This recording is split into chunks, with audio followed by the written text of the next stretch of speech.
नमस्कार दोस्तों, मैं अनिल आर्य। दोस्तों, कल खांसी वाले कुत्ते की मैंने वीडियो देखी।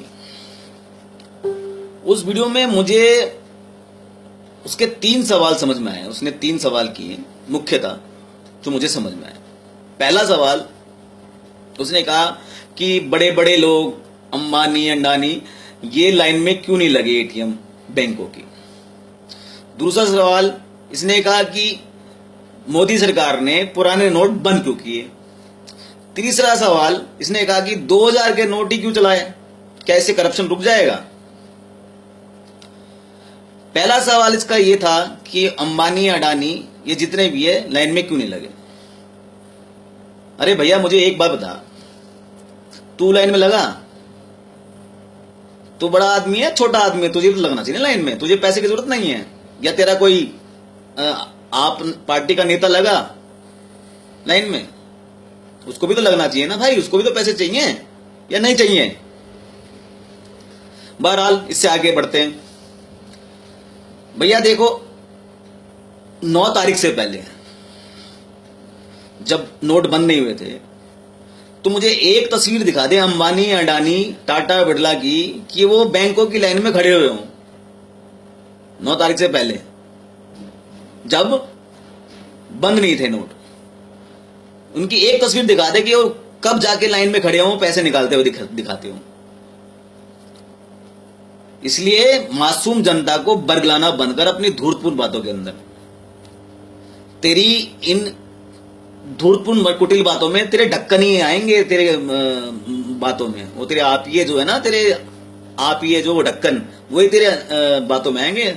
हम जैसा राष्ट्रवादी तेरे बातों में नहीं आएगा। अब सुन बात को। भैया ये बता, जो वहां पे लाइन में लगा हुआ है बैंकों की, एटीएमओ की, उस लाइन में खड़ा हुआ आदमी वो ईमानदार है, इसलिए वो लाइन में लगा हुआ है।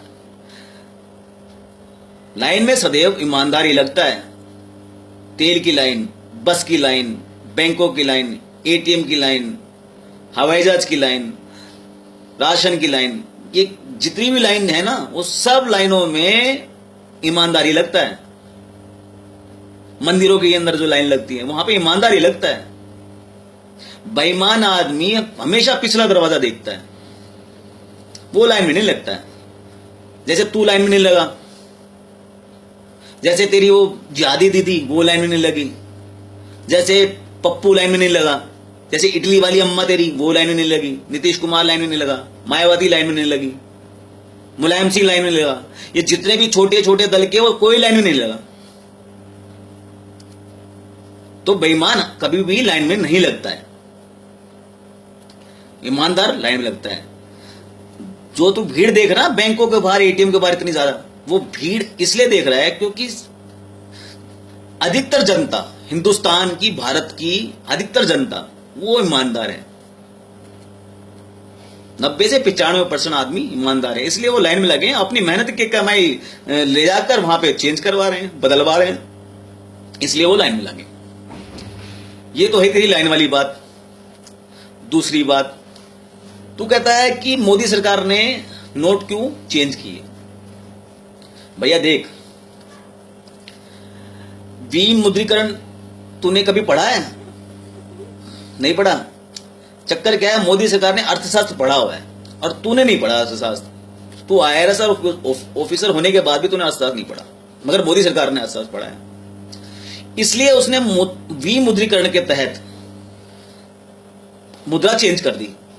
विमुद्रीकरण जो है वो ये कहती है, जो कौटिल्य का टाइम पे, चाणक्य के टाइम पे तब का लिखा हुआ है विमुद्रीकरण, आज का नहीं लिखा हुआ। वो ये कहती है कि जब काले धन की समस्या अधिक हो जाए, बढ़ जाए, तो उस देश को क्या करना चाहिए, अपनी मुद्रा को चेंज कर देना चाहिए, तब्दील कर देना चाहिए। जिससे क्या होता है कि जो काले धन जिसके पास होगा वो उस मुद्रा को नई मुद्रा के साथ बदलने में घबराएगा, साहस नहीं करेगा। तो वो नहीं बदलेगा तो जो मुद्रा है जो उसके तकिए के नीचे लगी हुई वो बर्फ में जम जाएगी, मतलब सड़ जाएगी। जैसे तेरे तकिए के नीचे दबी हुई है, तकलीफ तेरे को तभी हो रही है। जैसे तेरे जितने भी नेता है तेरे आसपास के जो तेरे सपोर्ट कर रहे हैं, उनके तकियों के नीचे दबी हुई है, इसलिए वो तड़प रहे हैं, वो घबरा रहे हैं, वो क्योंकि उनकी मुद्राएं जो है वो सारी सड़ गई हैं। तो विमुद्रीकरण तो हमेशा करना चाहिए, हर 10 से 15 साल के अंदर होना चाहिए विमुद्रीकरण, जो कांग्रेस ने नहीं किया। 60 साल गलती करी उसने। करप्शन को अगर कंट्रोल में रखना है तो विमुद्रीकरण की नीति अपनानी पड़ेगी, हर 15 साल 20 साल के अंदर बदलना पड़ेगा, चेंज करना पड़ेगा। बहुत महत्वपूर्ण अंग है करप्शन को रोकने के लिए, इसलिए विमुद्रीकरण बहुत जरूरी है। मोदी सरकार ने शुरुआत करी, इसलिए उनको कोटि कोटि धन्यवाद इस चीज के लिए।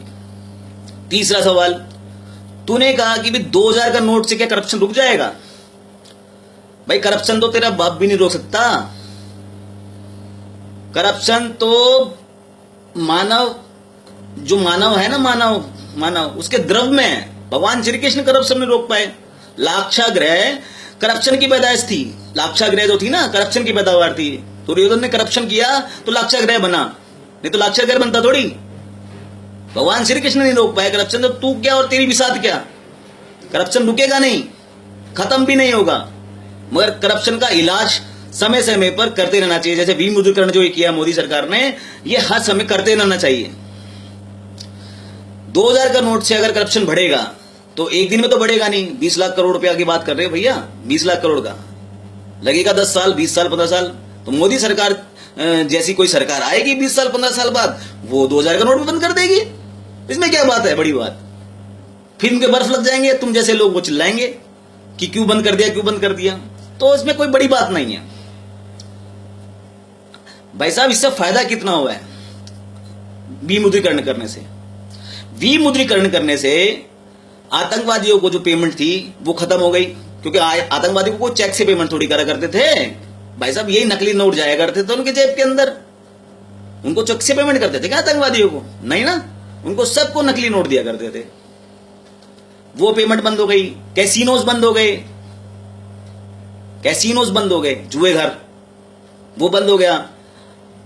100% टकसालें बंद हो चुकी हैं नकली नोटों की, जो मेरे को नहीं लगता आने वाले 10 साल के अंदर भी खुल पाएंगे दोबारा। बंद हो चुकी हैं, बिल्कुल तबाह और बर्बाद हो गई। जो ड्रग माफिया है उनको सबको कैश पेमेंट हुआ करती थी, चेक से थोड़ी करके पेमेंट हुआ करती, या तू करा करता था चेक से जाके उनको पेमेंट। ड्रग माफिया खत्म हो गया। जब ड्रग माफिया को पैसे नहीं मिलेंगे तो ड्रग नहीं आएगा, ड्रग नहीं आएगा तो नशाखोरी नहीं होगी, वो खत्म हो गया।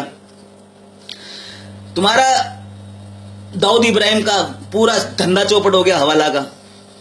हवाला का समझता है ना, हवाला कैसे होता है? क्योंकि तू तो करता ही होगा ना भाई। तू वहां पे गया अभी खालिस्तान के लिए, तेरा गल्फ से आता है पैसा, तो हवाला का तो तुझे नॉलेज होगी पूरी हवाला की, हवाला होता कैसे है। तो आगे बढ़े तो इस विमुद्रीकरण से देश के लिए आगे के लिए फायदा है, ये हमारे बच्चों के लिए फायदेमंद है भैया।